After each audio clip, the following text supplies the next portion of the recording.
care and controlling the weather, our lives, and our salvation. Father, we pray your blessing upon our teacher tonight. Guide him in his lesson to help us understand your thoughts and how we should be as fathers. In Jesus' name we pray. Amen. Everybody was here this morning. Okay, so we'll have this song, and then Jeff will have a lesson. This world is not my home, I'm just a passing through. My treasures are laid up somewhere beyond the blue. The angels beckon me from heaven's open door, and I can't feel at home in this world anymore. Oh Lord, you know I have no friend like you. If heaven's not my home, I won't live. Lord, what will I do? The angels beckon me from heaven's open door, and I can't feel at home in this world anymore. They're all expecting me, and that's one thing I know. My Savior pardoned me, and now I'm onward go. I know he'll take me through, though I am weak and poor, and I can't feel at home in this world anymore. Oh Lord, you know I have no friend like you. If heaven's not my home, then Lord, what will I do? The angels beckon me from heaven's open door, and I can't feel at home in this world anymore. Just up in glory land we'll live eternally. The saints on every hand are shouting victory. The song of sweetest praise drifts back from heaven's shore, and I can't feel at home in this world anymore. Oh Lord, you know I have no friend like you. If heaven's not my home, then Lord, what will I do? The angels beckon me from heaven's open door, and I can't feel at home in this world anymore. Deacon's down there.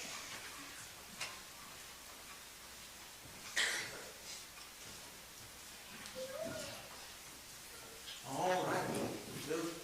Kids going downstairs if you want. All right. This morning, Bruce was reading from chapter 7 of Jeremiah, and I don't know if you guys noticed, but I got so engrossed in the reading, because back there on the equipment, I'm seeing the slide that you see, plus I see the next two that are coming up, and I'm sitting there just reading the verse, and all of a sudden I realize, oops, I haven't been clicking. God's view of our sin, and it shows us how intimate his concern is with our behavior. It's I don't know, I guess saying like the commander of the state police in Illinois really doesn't personally care about whether or not I break the law. The local police might care a little more. We care. But God cares individually about each person's sin. That's kind of extraordinary. Okay, we are studying in our one-word study tonight. We're talking about the word Father. And, my first question for you is, does being a DNA donor make you a father? This is a discussion, not a rattle. In what sense? So, scientifically it does. But what makes a father non-scientifically? Same makes you a father doesn't make you a dad. You want to illuminate this a little more? I mean, a father is, by definition, a father is a DNA donor. listen to you all day long, doesn't mean I hear you. It's the same kind of thing. You can be a father, easy. Being a dad is being there for your kid all the time, and, you know, being a part of the raising and rearing of your kid and what they need to be. Yeah, a real father's a dad. I had exactly that. A real father is a dad, whether it's biological or not. When we got foster kids, I really worried that I would care enough for them. I mean, these are children that were not blood. These were children we didn't know till they came in. And what I found very quickly is I believe because of the influences I had growing up, I believe because of the influences of Christ in our life in the church, I found that I immediately loved them, wanted to protect them and shelter them and care for them. And I believe a big part of that is knowing what fatherhood is from God, from the Bible. A father is there for their child, teaching them to live a healthy, wholesome, service-centered life. And we're going to have a lot of scriptures and stuff like that here in a minute. But also, as Bob said, they're there through their lifetime. A father is not just there until they're 18 and kicks them out. I was reading one of the authors of the One Word book basically said that. He said, a father does not kick them out at 18. I mean, when does our responsibility end? It changes. It changes. Very good. Yeah, when you die. No, that's when they quit asking for money when you die. But no, they don't. No, then they say, they go to the lawyer and say, "Where's my cut?" Yeah. We were talking about something about Ben and the kids. We felt really bad because we had the kids this weekend. Ben and Casey went away for her birthday to take a little getaway, and they had to come back early because Declan got so sick. And if you know, just a month or so ago, he was in the hospital for a week because of the same thing. So they were afraid to leave him. I said, it's not our first rodeo. We're not going to let the kid die. But she said, I think we'll come back anyway. But I said, I feel so bad about it. You know, and I just hate announced and said, you do know your son's 30, right? And he said, yeah. But are they ever really grown to us parents? I mean, in some respects, we see them as adults, but at the same time, they're still our kids. They're still our babies at some point, too. And in tonight's lesson, we're really going to look at the fact that an earthly father takes his cues from a heavenly father. We're going to learn a lot about fatherhood from our God. Because if we look at God the Son, what we see is a life of self-sacrifice. Give me a time now. Don't cheat. Don't use the easy one, the cross. What are some examples you just top of your head that Christ showed self-sacrifice? Feeding of the 5,000. How was that self-sacrifice? Well, I mean, he was concerned more for others than he was for his own at that point. Okay. Would it be is it 2 times or 3 times where he says, I'm too tired, but still proceeds to do ministry? Hope goes off for a little retreat and immediately turns around and comes back to help the people. Are there any others you can think of? The temptations in the wilderness. Oh yeah, 40 days, no food. Was he hungry? The human side of him absolutely was probably, when you think, fairly close to death at that point, or getting there, pretty sick. 40 days is a long time to go without food. Yeah. We also see Christ as a mentor. God the Son is a mentor. How did he mentor? Well, we see him washing the disciples' feet as an example. You know, if you're going to follow me, this is what's expected. Service. That is such a poignant, powerful example that he did that day. That's one I always keep in my mind about trying to help others, was him doing that. We see him as a leader. What are some examples of leading? He started a religion. Well, that's true. Hal, let's move to you before I have to figure that out anymore. We see him as he's talking to his apostles and saying, suffer the little children to come to me. We see him showing how to lead through small ones.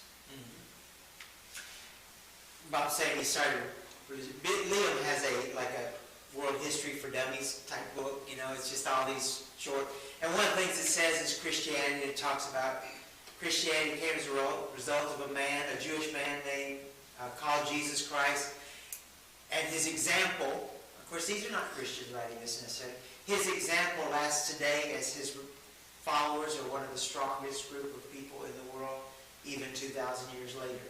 So, that's the impact he had. Of course, guiding, very much like mentoring and leading. We see him as a protector. Where do we see him as a protector? With the storm. The storm, yeah, good. The feeding of the 5,000, we go back to that again, because he was concerned with these people's hunger. He also, was he concerned about the nearby villages? Kind of because he said there's not enough food there, to feed all these people. What else? Any others? And of course we have teaching, and that one we know pretty well. So, let's get into more into our lesson now. So the first thing, a father prepares his children to be adults.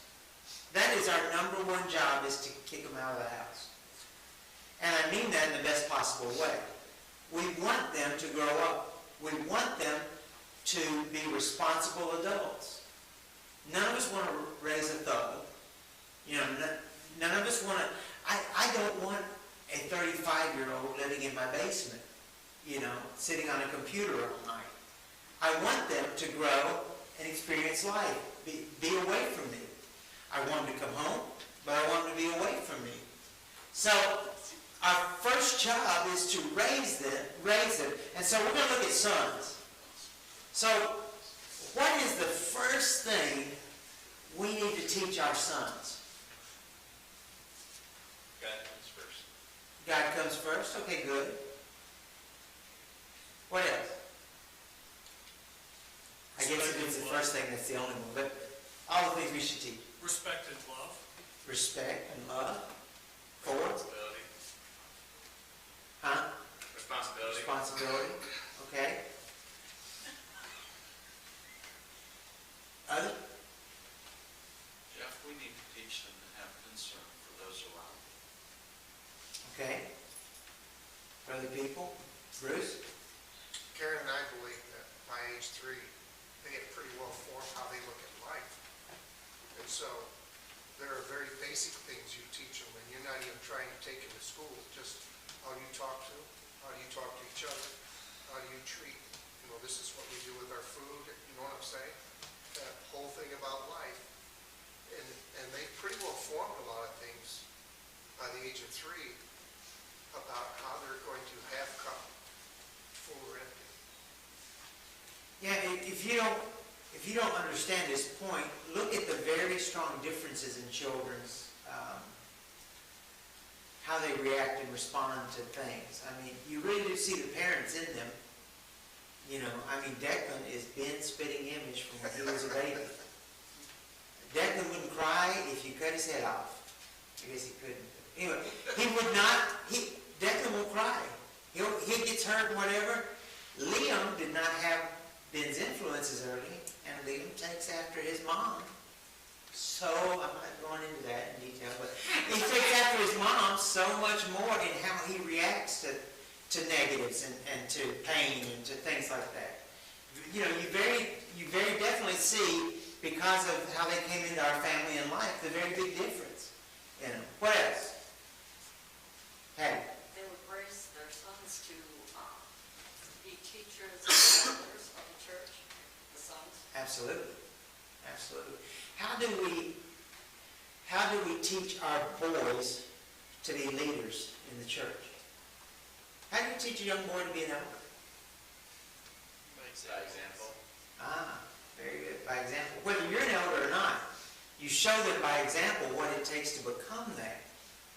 I mean, there's many of us that will never be an elder due to circumstance, situation, whatever, opportunity. But you can still live that example.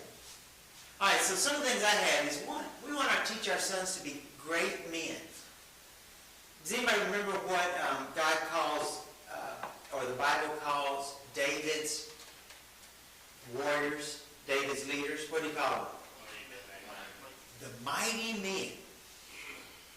You know, they didn't get that because they were a bunch of sniveling sissies in the desert whining that it was too hot and they were hungry.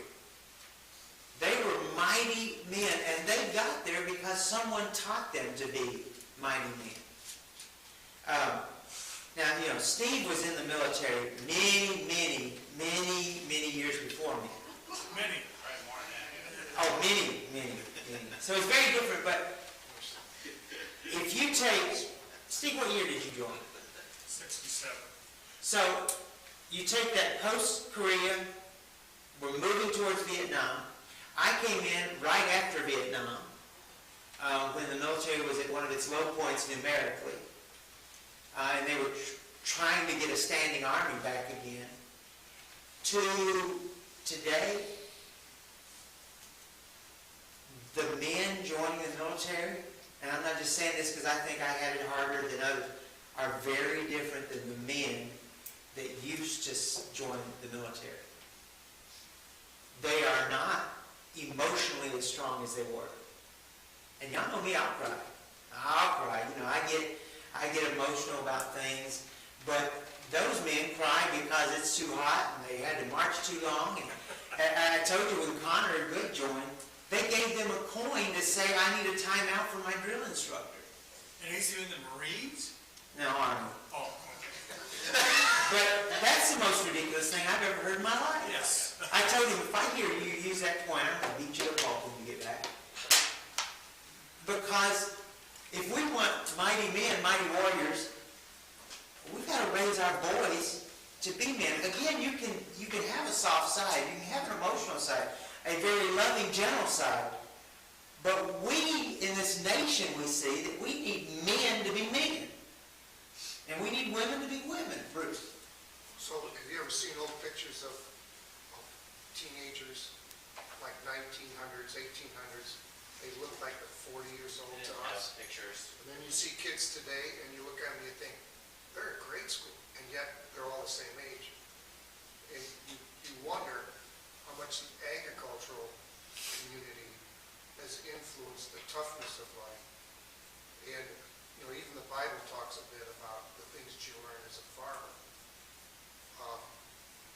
The responsibilities and the having to stick to this of agriculture. And then you look at what's going on with the big city, and I'm not trying to play down, you know, big cities are so evil, but I'm saying that the influence of that lifestyle has completely taken the male figures and the female figures, and they're not the same, and that's not positive. I'm not talking in a positive way.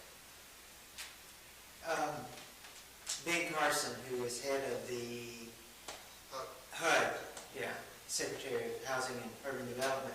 And this is a black man. He's a MD. He's a very educated, well-spoken man. He says the biggest crisis in America today is how many children are being raised without an in-home, full-time father. He said it is a national. He said I don't disagree with President Trump about the border crisis, but I tell you there's a bigger crisis, and that's a lack of fathers in America. And in fact, he said the same thing. He's a different word for it, but he said, we've got a bunch of DNA donors. We don't have a bunch of fathers out there. And so it is an interesting point. Well, and he grew up in Detroit in that situation. Yes, he did. So when they say, well, he doesn't know what he's talking about, he does. He absolutely does. Yeah. So, fathers, teach your sons to be mighty men of God. And teach them by example to be great fathers, Bruce. So, I guess I'd like to hear, what do you mean by mighty men? To them up there. Yeah. Great men or whatever. Pardon? Or great men, whatever the phrase you're using. Well, I'm intermingling here mighty men, David's mighty men were leaders. They were warriors. They were judges of their people, and they weren't judges in the biblical sense of the judges that we read about, Samson but they were leaders, judges, generals. They were men that stood up and took their role in society to lead. But I also say a great man fulfills the biblical definition of a man. He takes his role as a leader of the church. He takes his role as a leader of society. I think we need more Christians taking roles in politics.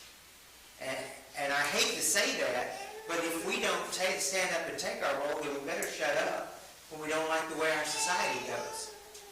We need to take leadership roles in that. And now this is men and women, by the way. I'm not excluding women in this, but the lesson is about fathers. So raise them to be tough enough that when things are hard, they persevere. They don't give up. Now, you mentioned that about agriculture, and I agree. Now, I grew up in town, and I helped my grandfather on his, out in the country a little bit, but I grew up as a town kid. But the difference was I grew up with a mother who remembered the Depression years, right after the Depression with my mom. So we always had a giant garden. And you didn't go out and play until you'd done your chores in the garden, until you weeded and picked and brought in. If that meant we had to break beans all afternoon so that they could be canned, you sat there and did that, no matter what your friends were doing in the vacant lot. You persevered until the job was done, and if you didn't do it right, what'd you do? You got more. You went back and did it again. Well, you got more too, but you went back and did it again. So I think great men lead and great men persevere. Would be my definition. Teach them to be great fathers. And again, we talked about what a good father was. So then to teach them is display those things and teach those things. One of the best ways we can teach our young people, one of the best ways that I can help raise Amos is to set the right example of what an older man does. And set the right example for his father so that he can say, this is what I want to be when I'm Jeff's age. And so that Amos will say, this is what I want to be when I'm my dad's age. We all, as the men, set the example. We are all fathers in this congregation. Or we should act like it.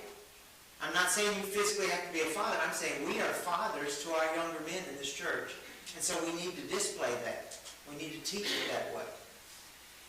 And we need to care about it. Next week, Ron's going to cover the class for me. And if he follows my notes, that's one of the attributes of a small church is the value in that we know every member and we know them well. As opposed to where Roger and Diane were going at first, and they moved because they couldn't stand it, but a church of like 3,000. So Diane said we'd go weeks and people would still come up and say, hi, have I met you? And we were members now, and we didn't know people. You look around and there's always people you don't know. Well, we don't have that here. If there's a stranger in our midst, we know it immediately. And if there's somebody in our midst that's hurting, we know that, and we're there for them. So, and by the way, speaking of hurting, Kristen is not doing well. We need to be praying for her, and ladies, you need to be seeing if you can help. Whether it's sit with the kids so she can rest, but she's lost 20 pounds already, and of course we know she's pregnant, and it's not good. So we need to, she's not eating yet. She's not eating and drinking like she should. So we need to be there for her if we have an opportunity. And I know several people have taken food, but maybe there's other things we can do too you can think of. She's home alone every day. Yep. With the 2 kids she can't lift. Yeah. Yeah, she can't live for several more weeks. Yeah. So even just, Allison did that the other day, just went and sat with her and did her vacuuming and washed the dishes and, just being there with her to help. I mean, she still changed the boys, she still did that stuff, but Allison was there to pick them up to do these things, So again, going back to great men, we don't want them to be little boys all their life. We're raising boys to be men someday. So let's talk about fathers. What do we as men need to teach our daughters? What are some of the important lessons they need to learn? Ladies, it's your turn. How they should be treated. I think that might be my first point. Yeah. Absolutely. We need to model and teach how you need to treat my daughter. You know, and how they should expect to be treated by men when they grow up. I mean, I know Bruce tells a story about a young man that he wasn't acting towards his daughter the way he thought he should, and Bruce very quickly brought that to his attention. That is our job, men. That's our role. And think that one of our young girls, if a young man was not, that I wouldn't get in their face. Again, is that father figure here in the church. So demonstrate for them, first off, demonstrate for them how a man is to treat a woman. And how do they best see that example? In the home. In the home. How we treat our wives. If we don't treat our wives with respect and love and concern and admiration and on, why should they expect to be treated that way? The highest incidence of abuse against women comes from where? Domestic. I mean, yes, domestic, but it comes because they saw that happen to their mothers. And it's repetitive. Child abuse, same thing. Child abusers abuse children. We set the patterns in the home for generations to come. When the Bible talks about the sins of the father, it's not talking about that Ben inherited my sin. It's that Ben inherited the example that I set, and he will live that out. So if it's bad, he's going to live out a bad example in most cases. Not every case. We can break molds, but more often than not, we stay in the mold rather than break it. So is there another one, ladies? Yes, ma'am. I had it up before you. Oh, okay. Okay. There's another point to deal with, because it comes up a lot. There's a lot of people who don't become Christians till they're well into their adulthood, and maybe more Christians grown up. And they look at how they were fathers or parents, is usually what they say to me. They say, I was a lousy parent. And I said, well, you need to sit down to your child first, apologize, because of some of the things, and you'll know. And then say, these are the bad examples. And maybe even go to scripture and stuff like that. All I'm trying to point out is, all of us come in as Christians in different times of our lives, and none of us are perfect. But we still need to correct some of that might have that residue if we don't try and correct it. And there is something about, I think you've had lessons on this, verbalizing, and why God has us pray to Him, and why we confess our sins. That verbalizing something seems to make a clear picture. One of the most powerful lessons of my childhood growing up was something had gone really wrong at Dad's work. A crime had been committed by his bosses. He quit. We were leaving. He came home and said, get in the house, because we were packing. I mean, it was that day, we're packing, we're out of here. And I didn't come in. I was playing. And my father said a bad word. So 2 lessons. Number 1, I had never heard my father utter one single curse word. I was shocked. And then I witnessed my father take my hand and say, I'm so sorry that I did that. Will you forgive me, and will you pray with me so that God will forgive me for being a bad example? Most powerful. That's one of those that I have the image. I still see him holding my hand and praying with me. It's powerful. So we, like Bruce says, we come in at different times. Bobby Shaw, former preacher at State Street Church, now Henrietta before, but Bobby was trying to decide. He came to Christ as an adult, and Bobby said, how do I show my co-workers I'm a Christian now? Because he said, Jeff, when he told me the story, he said, I was not a man of God before I became a Christian in any way, shape, or form. And what he did is he took one of those great big family Bibles. Y'all seen those, right? He took it to work his first day after being baptized at a gospel meeting, and he walked into the break room at GM where he worked, and he said he dropped that on the table, boom, and said, I am a Christian now. If you want to learn how to be a Christian, come talk to me. And that was the start. He said, I'm just going to nip it in the bud right here. There's not going to be a question. And from then until he retired, he had Bible studies ongoing constantly at the GM factory during lunchtime. Every day he had his Bible. He said, I was so glad when somebody said, you know they make Bibles smaller. He said, I really got tired of carrying that thing. He said, I was so excited. He said, I didn't know.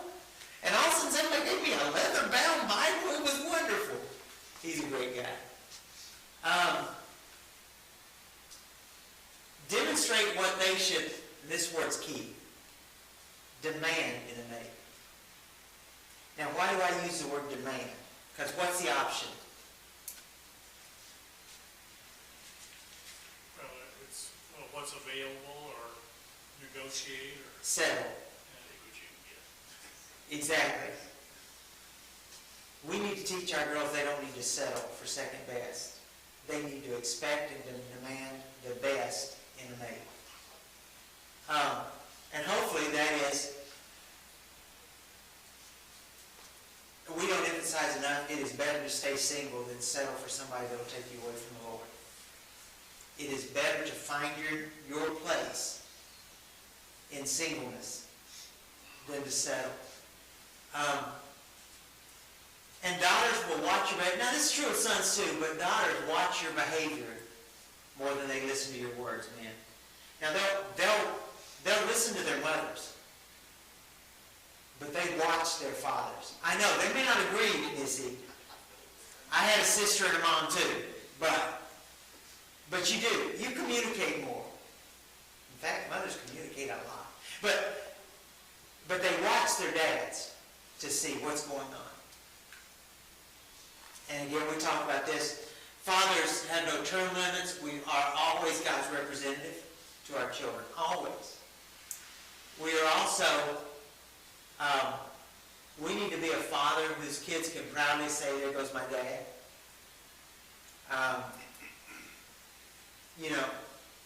One of the things you can do, and one of the things that the schools do here, at least I know Jones Farrar does, is they do Dad's Day, donuts with dads. They do donuts with mom. They do granddads, grandparents' days. They do, Christmas a singing show thingy. They do all these things, and most of them are boring, mind-numbing, and hard to handle, hard to take. But they're the most important things to those children in the world. And so you need to go and you need to take 100 pictures and smile and clap like it was the greatest thing ever. Man, sitting in a third grade classroom all day is tough, but it's important. And then you follow that up by taking them out to lunch and making a big deal of that too, by the way. I was just going to comment on sitting in a third grade class. If you want to feel good about yourself, if you're feeling down, sit in a third grade class because you'll have all the answers. You'll be proud of yourself. Yeah, but sitting in that little chair is embarrassing. I did in kindergarten this year. It was amazing. I have to tell you, I went this year to kindergarten when, no, it was third grade when with Liam, or fourth grade, I guess, that they said, tell us, find out the difference from your grandparents when they went to school and when you went. And one of the first thing they all said was, they say food was good in those days. And he said, it was good. Cafeteria food was good. And the other thing, one little girl said, they whooped them at school. My grandma said they got whooped. And it's like, yes, we got whooped at school, and we're better for it. Anyway. All right, so let's look at some scripture. Everybody open your Bibles. Let's look at some examples. Genesis chapter 18, verse 19, someone.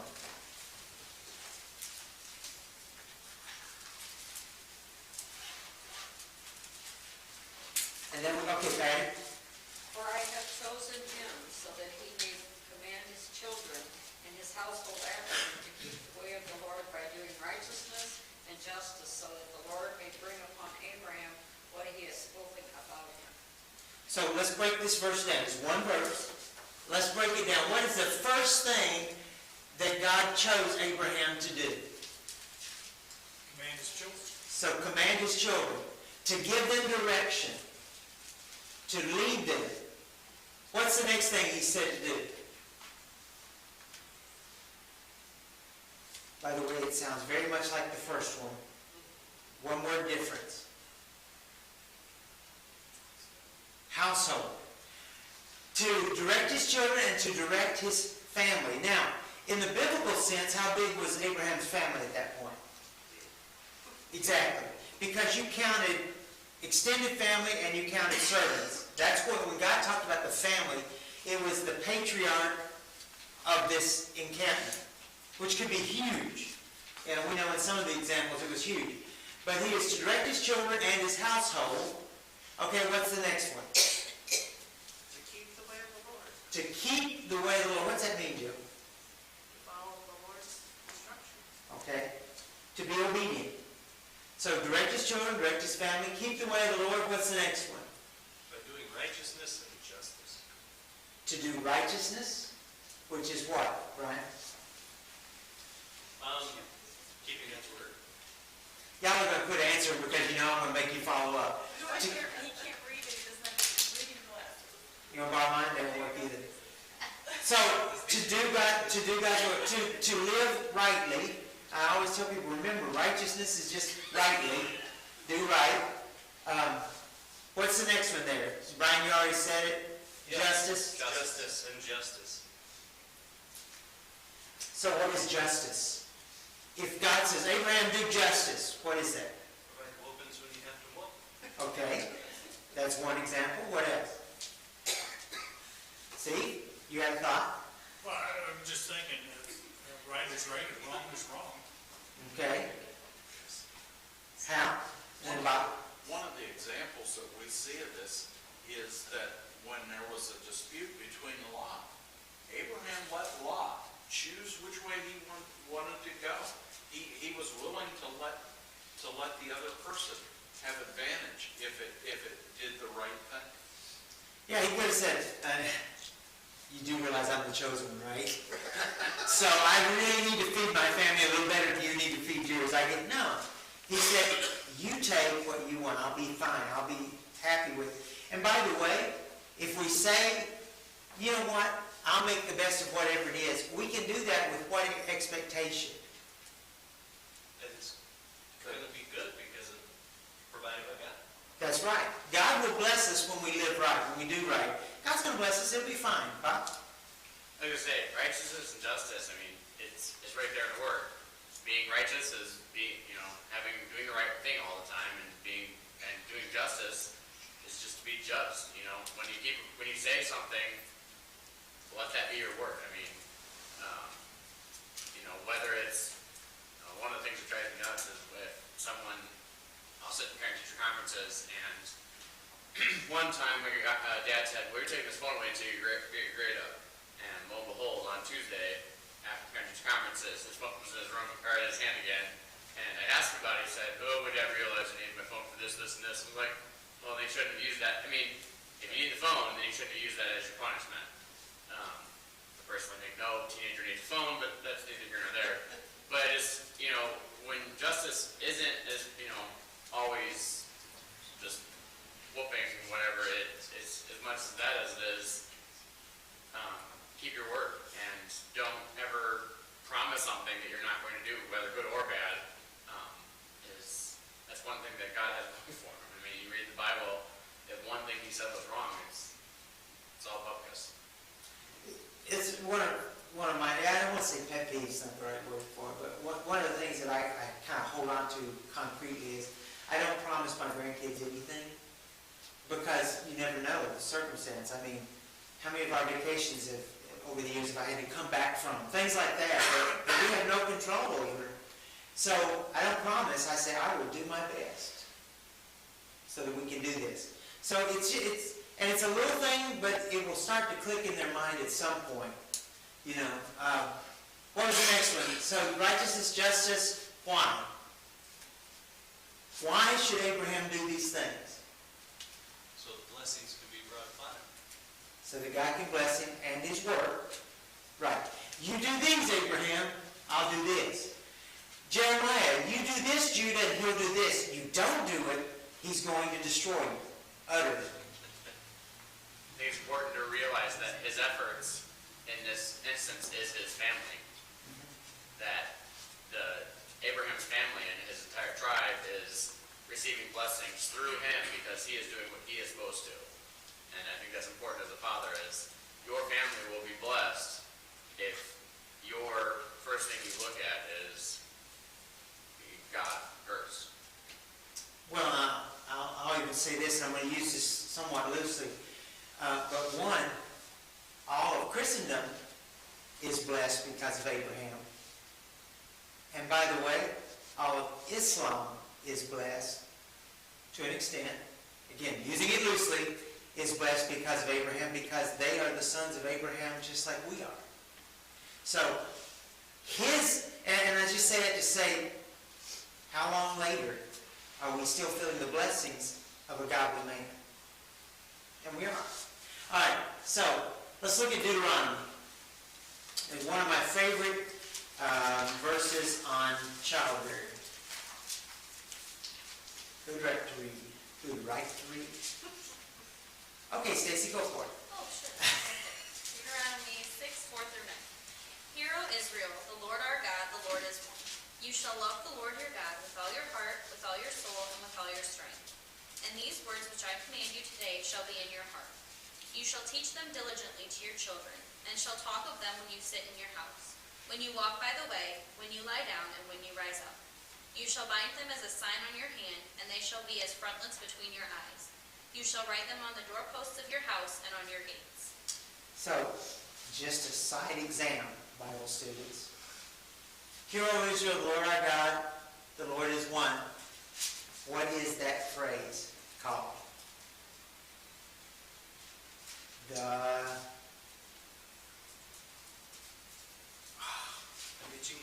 I did a class on it a couple of years ago. It's called the Shema. Now, the Shema is the morning prayer that Israel is to say every day before they get out of bed. When he says teach this, it's teach that phrase constantly, right? They took it literally. They did. And God meant what? Instead of literally, God meant Live it. live it. Right. In fact, if you go to an observant Jewish home, on the doorpost next to the door is going to be a beautiful little box. And inside will be, the box I believe is called the Azusa.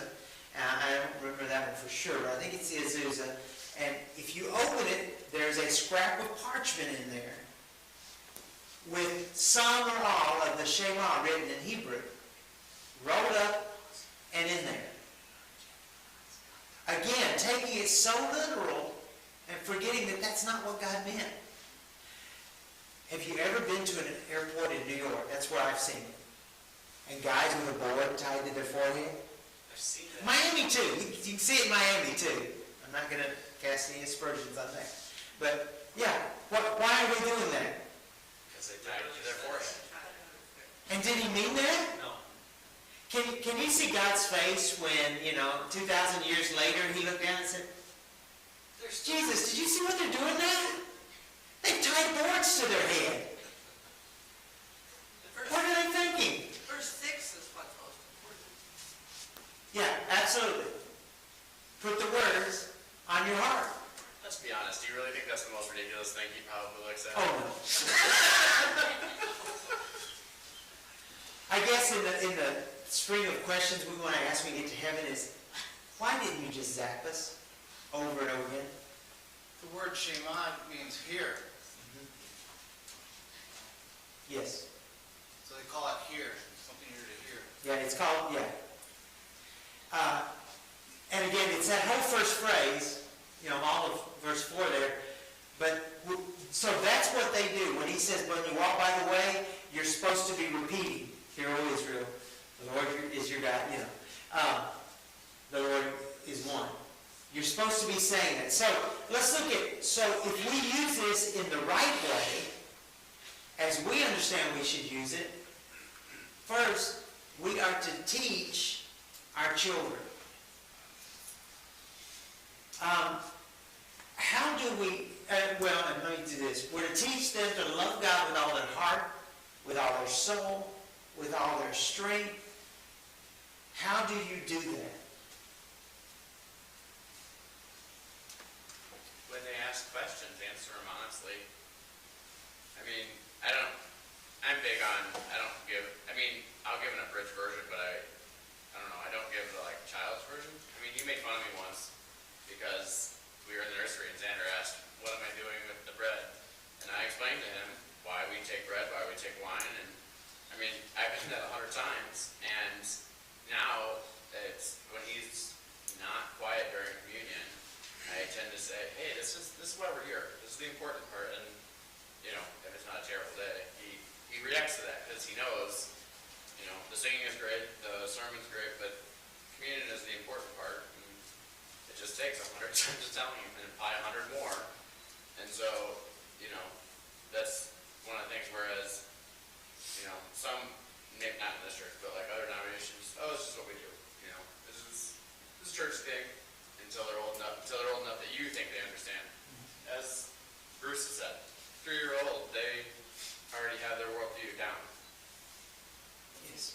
You teach by your example every day. I mean, I saw one time where somebody did a demonstration, they had like a little tiny jar and they filled it with ping pong balls, and they said, this is how many, each one represents like an hour of Sunday school. And then they had this huge, giant, like as tall as the man, full of ping pong balls, and said, this is how many hours a parent has with their kid in like a month or whatever.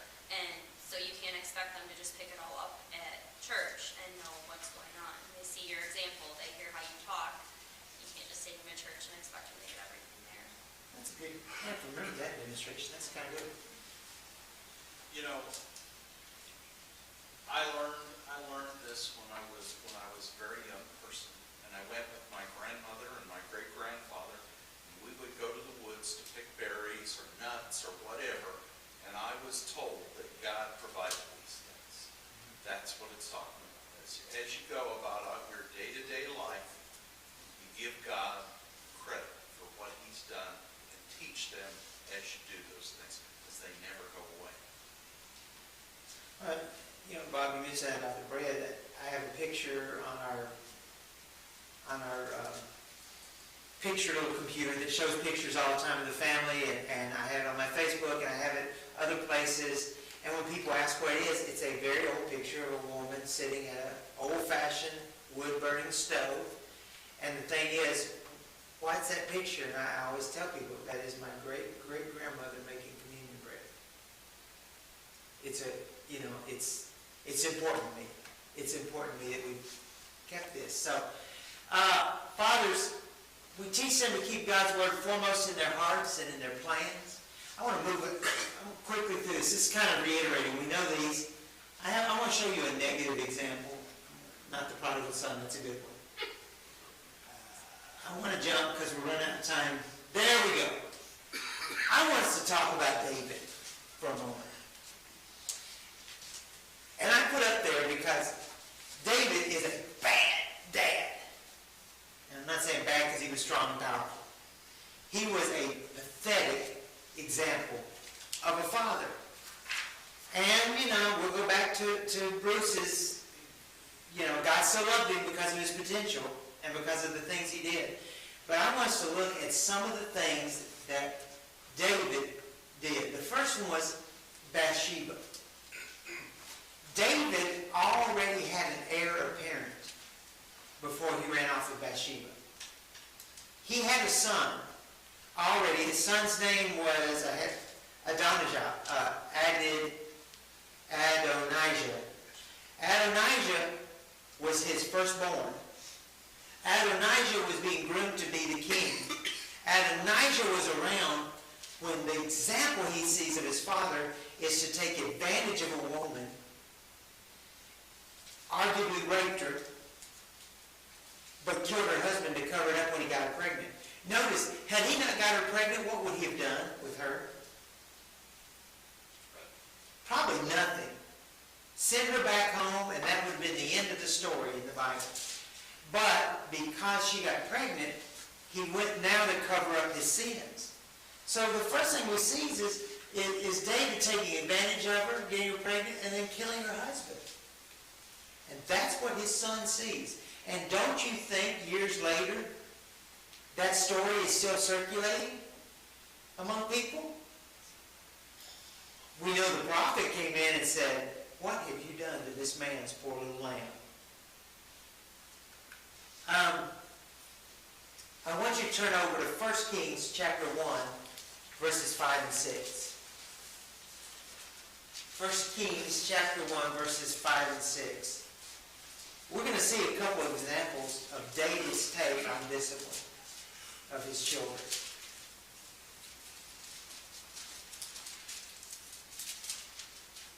Joe, you got it there? Yeah.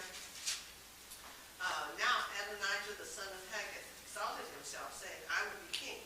So he prepared for himself chariots and horsemen with 50 men to ride before him. His father had never crossed him at any time by asking, "Why have you done so?" And he was also a very handsome man. He was born after Absalom. He had conferred with Joab, the son of Zeruiah, and with Abiathar the priest, and following Adonijah, they helped him. How far was it? That was plenty.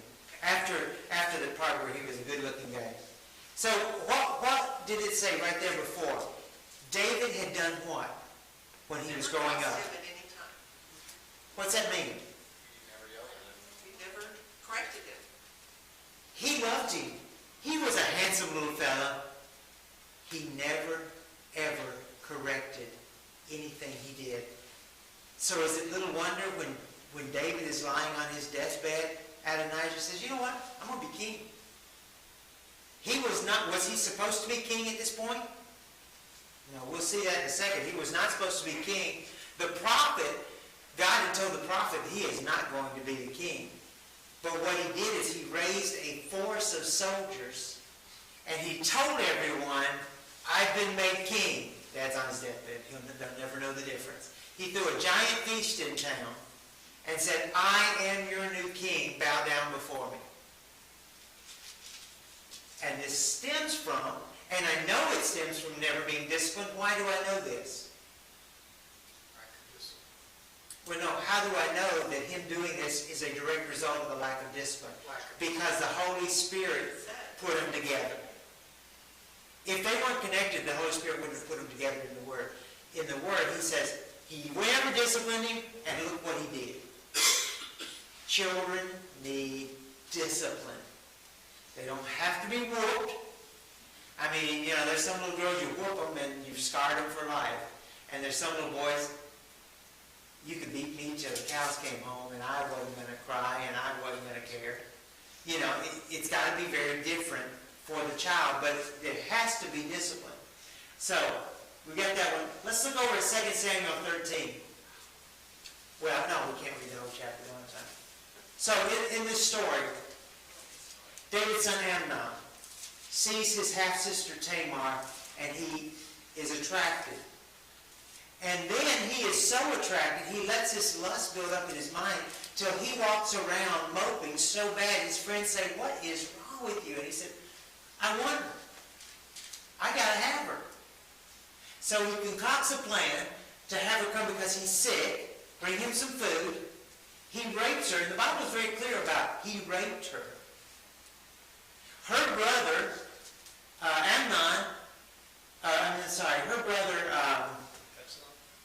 Absalom, gets so angry, he winds up killing Amnon.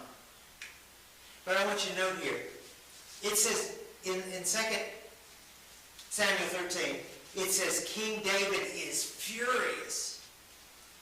But there is no reference that he ever does anything about it.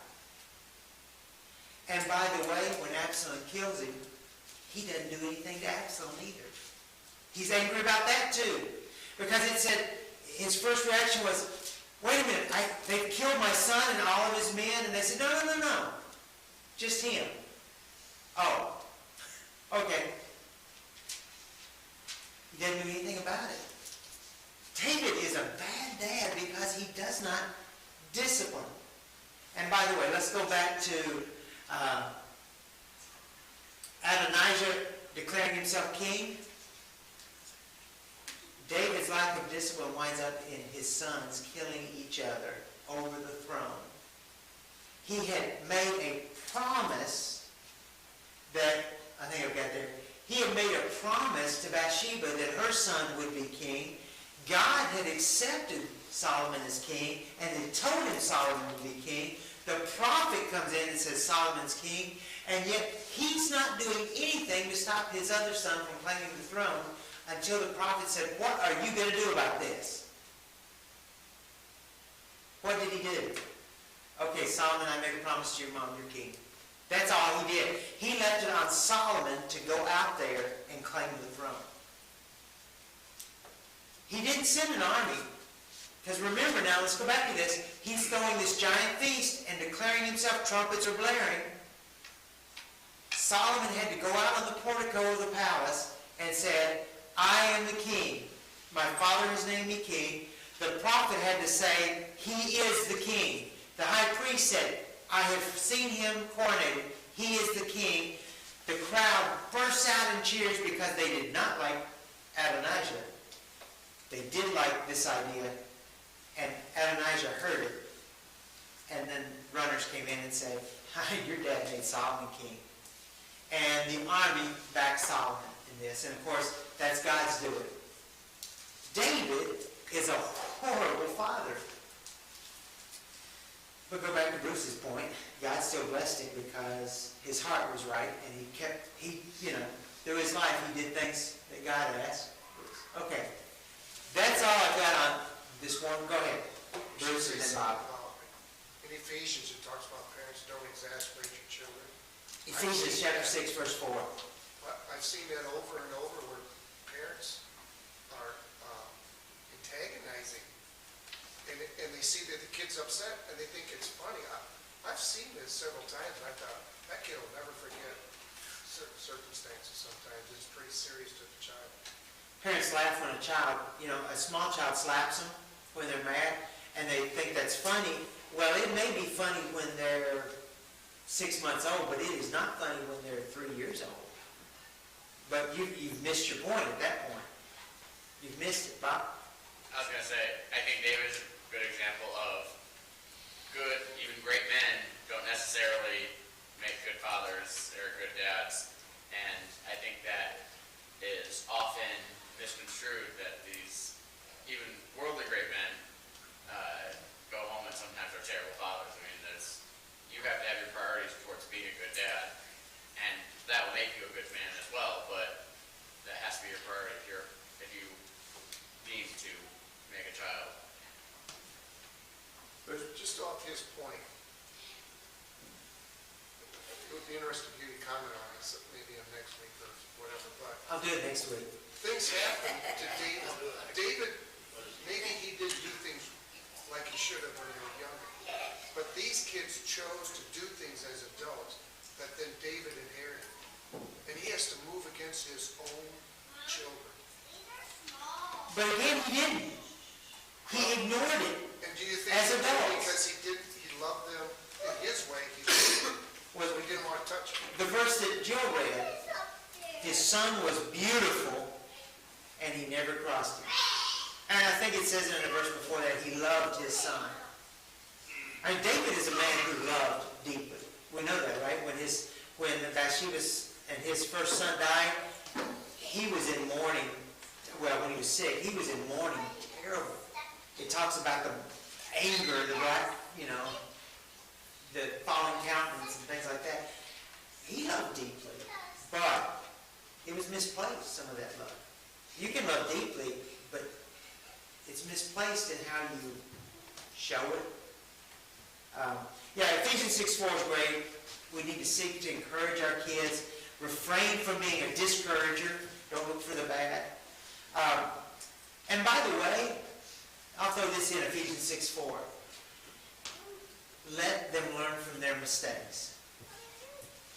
We do not help children when we always rescue them from their mistakes. Sometimes they need to suffer through it for a little bit. Otherwise we're hurting. We're not shepherding, we're hurting now. Bruce's cattle go crazy. he herds them into a corner to get them where he wants them. But he's not leading them. I've been there with him. We're just hitting them with sticks until they get where we want them. Well, you can do that. You can make your children do things by beating on them. But when they mess up, let them mess up a little bit. Let them suffer the consequences. Then you can be there for them. But if we always rescue them, they'll always expect to be rescued. So the next time Griffin gets thrown in the slammer, let him stay overnight? Oh, a month. Okay, I'm going for a month. thank you.